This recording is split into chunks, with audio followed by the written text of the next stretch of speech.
Depuis le début des vacances, à Sérignan, dans l'Hérault, se tient le camp du Norseroun. Norseroun, qu'est-ce que cela veut dire? Norseroun signifie en arménien nouvelle génération.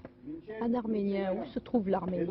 L'Arménie se situe aux confins, au carrefour de trois grandes régions, l'Asie mineure, la Turquie, le Caucase et l'Iran.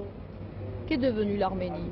L'Arménie est aujourd'hui un pays, certes petit, l'Arménie soviétique, et l'autre partie beaucoup plus importante qui est occupée actuellement par la Turquie.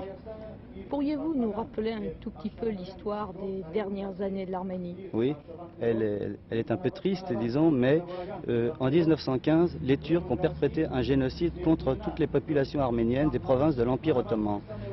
C'est pour ça que les Arméniens, les rescapés, se sont dispersés autour du monde, ce qu'on appelle la diaspora. Et en France, nous sommes 150 000. De par le monde, combien êtes-vous? Nous sommes actuellement plus de 5 millions. Nous avons rattrapé, disons, le chiffre d'avant 1915.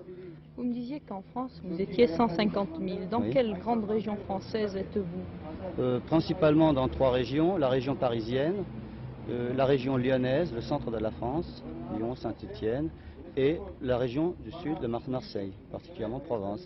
Oui, et quel fut le but de ce camp?